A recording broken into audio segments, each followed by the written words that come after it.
Welcome back to my channel, guys. If you are new here, my name is Kyla and we like to read a little bit. You guys, it is finally time to talk about all of the books that I read in January and February. I read 7 books in January and 7 books in February, so we are going to be recapping all of the books that I read within the past 2 months. But before we get into the video, please make sure to hit the subscribe button down below. It really helps me out a lot, and let's get into the video.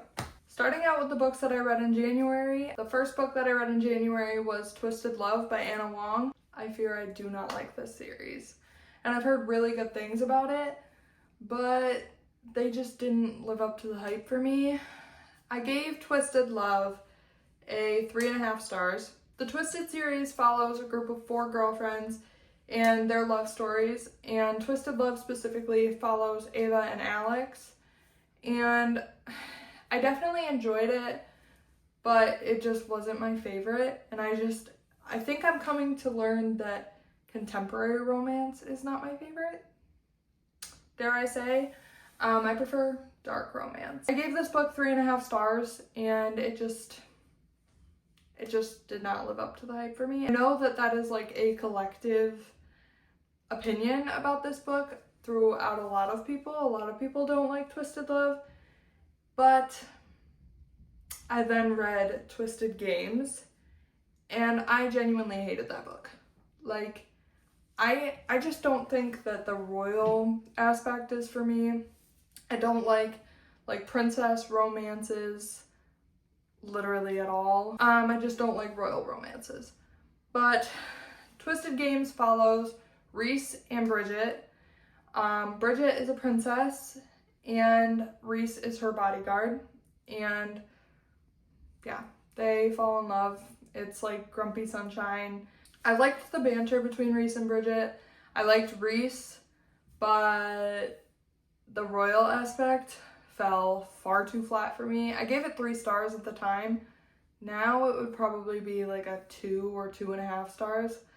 So I don't know. I just don't think this series is for me. I am gonna try and read the other 2 books because I've heard that the last one, Twisted Lies, is everybody's favorite.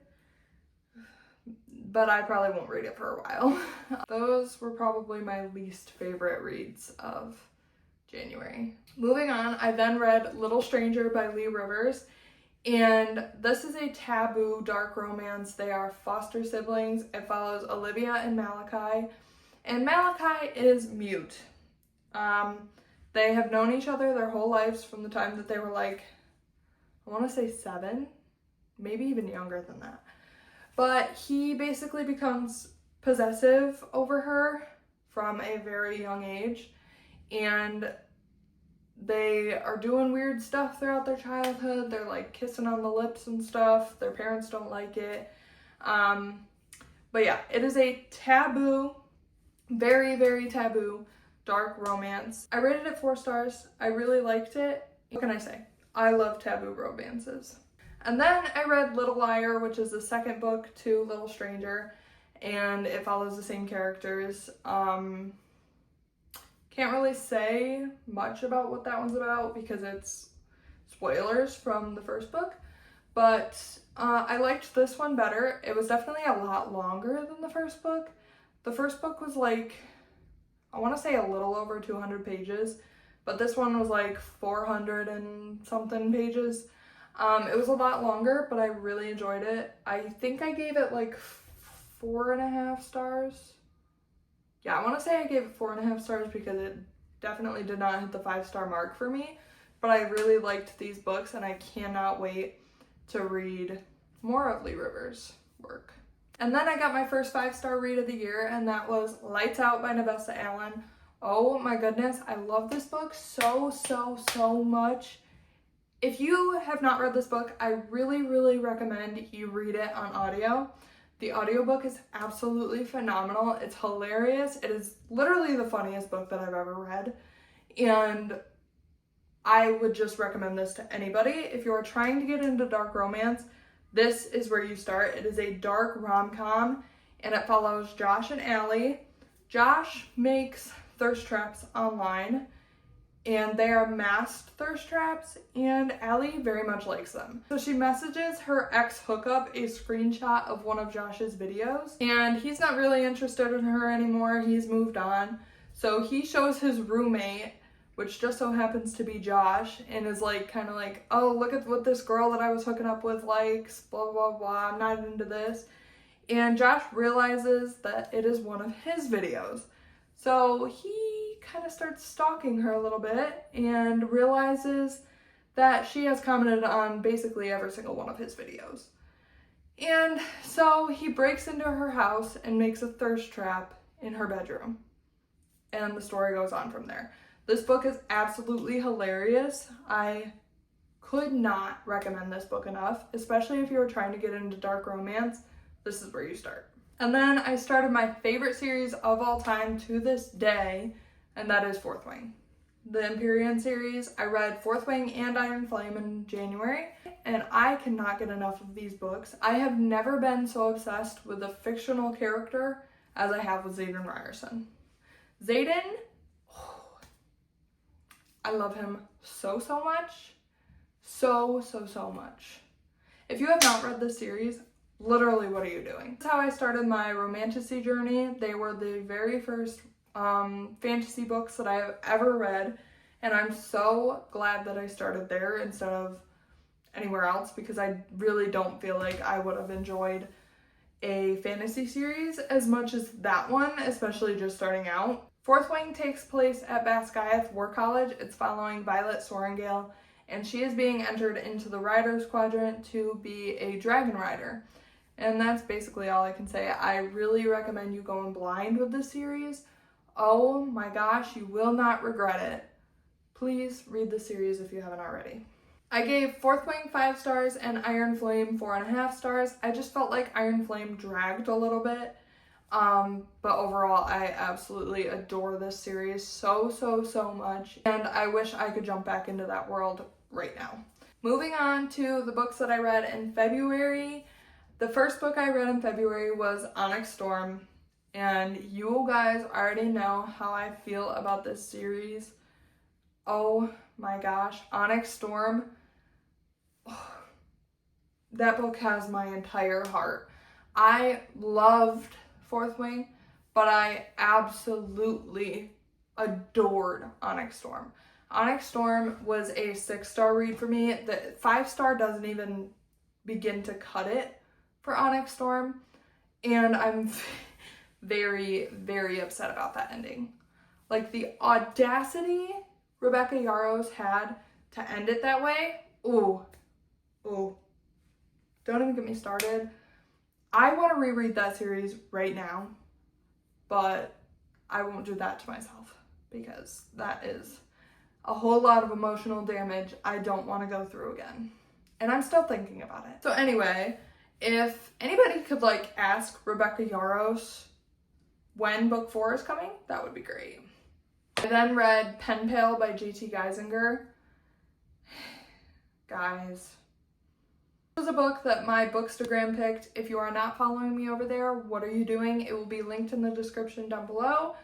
But anyway, Pen Pal Instagram chose for me, and everybody said that it was so good, and it was a 5-star read for them, and blah blah blah. All seriously lied to me, because what in the fuck was that? I genuinely hated that book just as much as I hated Exodus by Kate Stewart, and y'all already know how I feel about that book. That book I would use as fire starter, genuinely. To have Pen Pal be the same feeling, I got the same feeling from that book, was pretty disappointing, especially after people said that it was so good.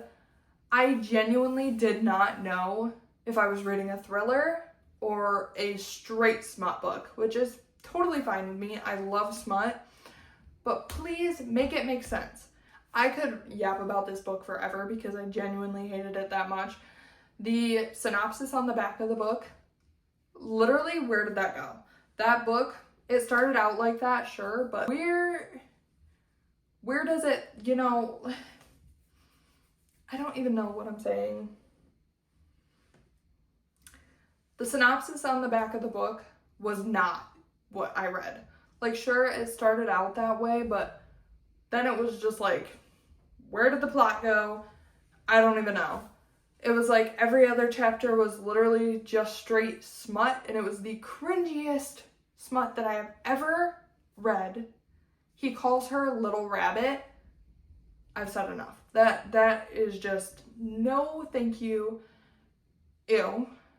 So freaking cringe. Everything the male character said made me physically cringe. I should have DNF'd that book. Did not DNF it because I wanted to know what happened at the ending, why everybody was talking about the ending, and why everybody cried. I felt nothing. I literally did not care about these characters at all. I did not care about anything in this book. It was the most cringiest thing that I have ever read. And it felt like I was reading two different books. That is all I will say. I gave it 2.5 stars, and right now, just thinking about it, I would probably give it a 1 star. I don't even know why I was that generous. I mean, yeah, the twist at the end was okay, and that's probably why I rated it 2.5 stars at the time. But it was not that good. No, that book was horrible. I'm sorry. This is just my opinion. And then things started to look up, and I read Gothicana by Runix. This is the very first book that I've ever read by Runix, and I absolutely ate it up. Loved that book so much. This follows Corvina, and she is going to this academy, and she starts to really take a liking for one of her professors, Mr. Vad Deverell. The man that you are. I think just because of that book, Professor Student might be one of my favorite tropes. That book was so good. So good. We love a mysterious, grumpy man. But yeah, I gave that book 4.5 stars, and I don't regret it. That I ate it up. And we went back downhill, and I read Satan's Affair by H.D. Carlton. You guys, do not get me wrong. I absolutely love H.D. Carlton. She is one of my favorite authors. But I had 2 books this month that just fell flat for me from her. But then I had another book by her. Yeah, I read 3 H.G. Carlton books in February. Sue me. But then I had another book by her that I absolutely ate up. I loved it. It was so good.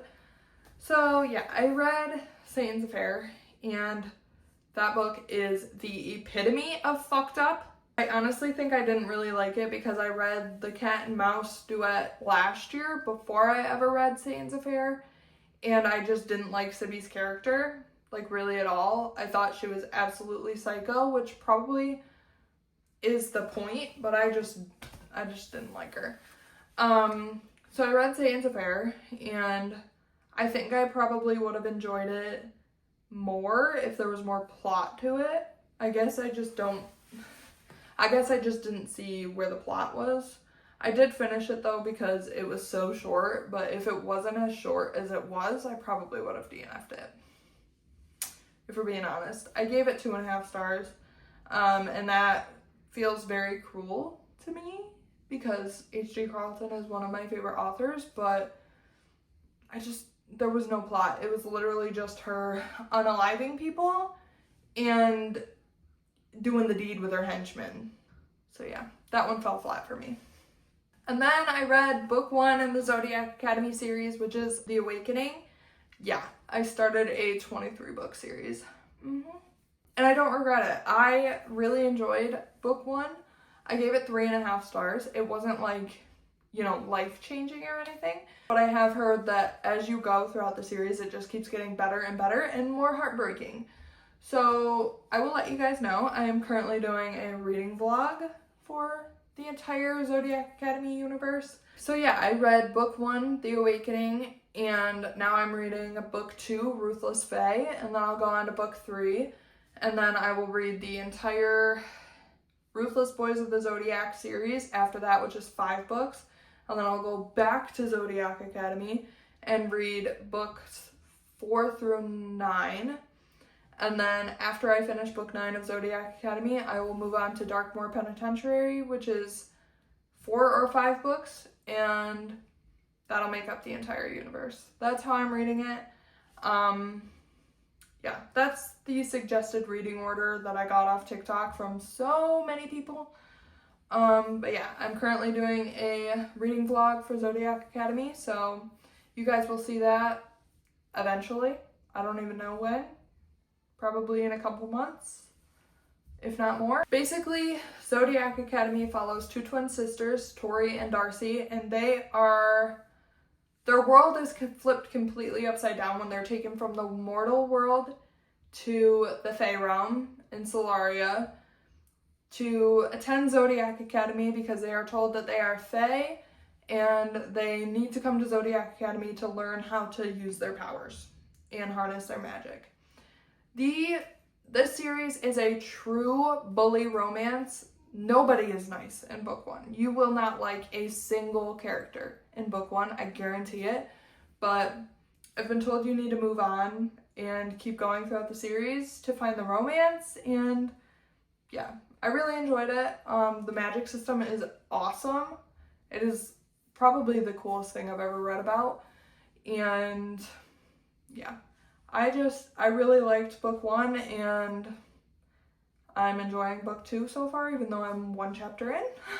I then read Phantom by H.D. Carlton, and this is the other book that just did not live up to the hype for me. I listened to it completely on audio, and I thought the audio book was phenomenal. I thought the narrators did so good with it, but the ending was just so abrupt, and like I felt like I was left with more questions just because of what we learned in Phantom. Like, we learned more about Gigi. We already knew from Haunting Adeline who her murderer was, whatever, but I just felt like there was really no plot other than the fact that she has an abusive husband and she has a stalker. I really wish we would have gotten more of their story, and then I probably would have liked it a lot more. That book could have been longer, a lot more could have been happening. It fell flat for me, and that's really sad because that was one of the books that I was looking most forward to this year. So yeah, I gave it 3 stars. And that feels really cruel because I love H.D. Carlton, but I really wish we got more out of it, I guess. And the last book that I read in February, I just finished last night, and I absolutely ate it up. It was Does It Hurt by H.D. Carlton. Why are there so many bad reviews for this book? Like, why did nobody like it? Why does everybody say it's boring? I don't get that. I absolutely loved it. I ate it up. I loved the thriller aspect of it. I loved the dark romance aspect of it. It's pretty dark, but I wouldn't say that it's like her darkest book by any means. I think honestly that's one of the more tame books that I've read from her, other than Phantom. But yeah, I absolutely ate it up. It follows Sawyer and Enzo. And they hook up in the beginning of the book, and after they hook up, Sawyer steals his identity, and he takes her out on his boat to punish her. And while they're out there, some things happen. While they're out there, they shipwreck, and they wash up on an island with a very mysterious lighthouse. And that's all I'm gonna say. I think you should go in blind with this book. It is so good. If you like thriller and dark romance, this is the perfect book for you. It literally had me on my toes the entire time. It was not boring to me at all. I just loved Enzo. I honestly didn't think that H.D. Carlton could write a better man than Zaid Meadows. Enzo Vitale might be that man. Italian? Italian? He's Italian. We love an Italian man. Yes, sir. And he's very unhinged. Extremely unhinged. But I love him. I love him so much. This is like true enemies to lovers. Like, he literally wants to see her dead after she steals his identity. Loved that book. If you have not read that book, please read that book, but check your trigger warnings. And that concludes my January and February wrap up. If you enjoyed this video, again, please hit the subscribe button. It really helps me out a whole lot. And yeah, bye guys.